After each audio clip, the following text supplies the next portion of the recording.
سلام دوستان، چطورید؟ امیدوارم که حالتون خوب باشه. امروز اومدیم با یکی از راه‌های تقویت و تیون موتورسیکلت، حالا مخصوصا برای هوندا 125 که زیاد جون راه رفتن نداره، انجام بدیم. حالا این راه چیه؟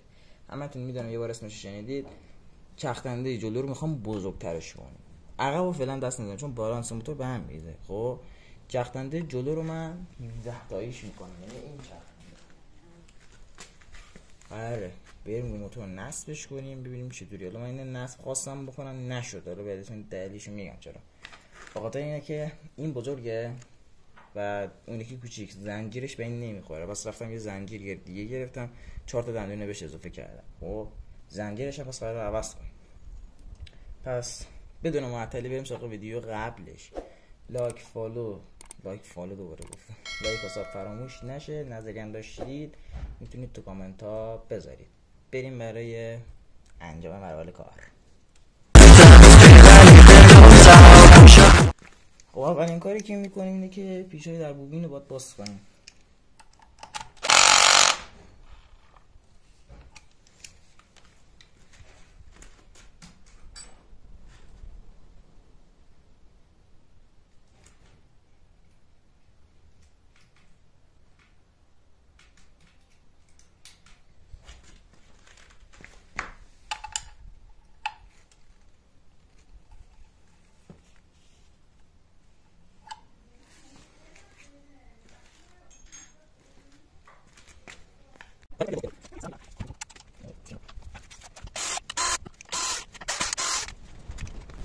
بعد از اینکه پیچا رو باز کردیم در بوبین به همین راحتی در میاد، همین خوشگلی. چرا این پیش کسی یه دور این رو تمیزم بکنیم حالا درجه هم. خب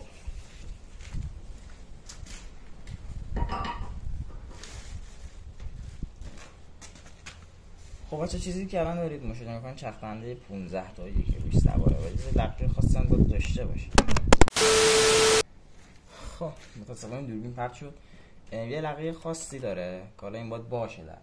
خب حالا چی کار باید بکنیم که این باز شه؟ این دو تا پیچ در میخوره اگه اشتباه نکنم، و این پیچا رو باید باز کنید. خب این پیچا رو باز کنیم بیاید.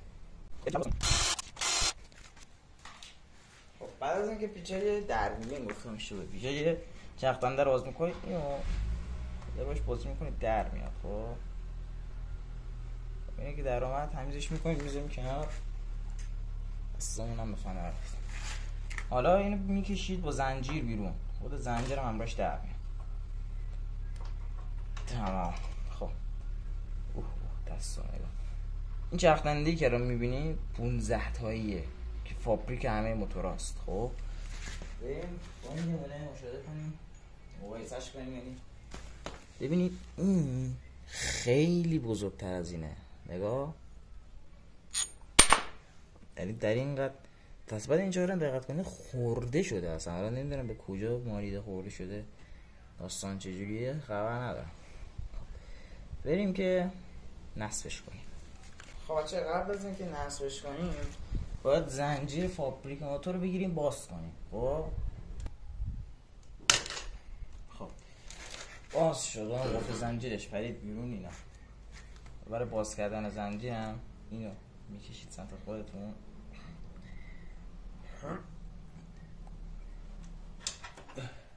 خیلی سفته. خب میکشید اینو، میکشید طرف زنجیرش باز بشه کاملا. حالا باید زنجیر جدیده رو بندازیم باشه. قبل از اینکه زنجیر جدیده رو بندازیم باید اینو وصلش کنیم ببینیم که میخوره اصلا. این که اصلا چجوریه. خب چرخنده جدیده رو چجوری میذاریم؟ اینو میذاریم تا تپش ها میدیم داخل. بعد حالا اینو باید ازش کنیم، میذاریم تمیزش میکنیم. دستمان دارم اینجا، دستمان تمیزش میکنم.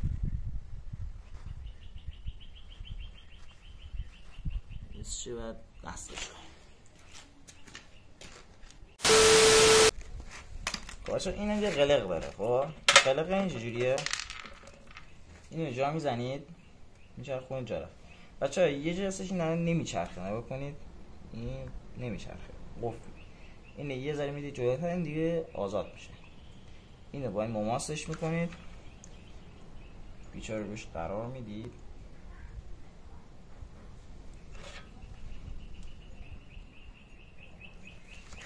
و میبندید.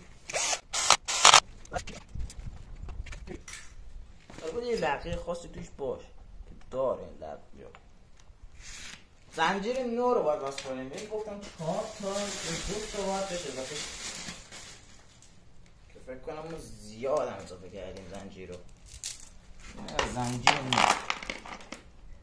زنجیر نو رو میگیریم،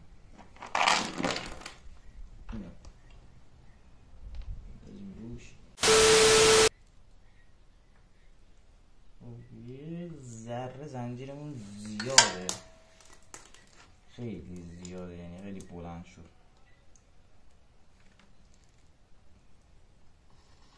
دو تا باید کم کنیم، حالا احساس میکنم یه قفله قبلیه رو بیش بزنم.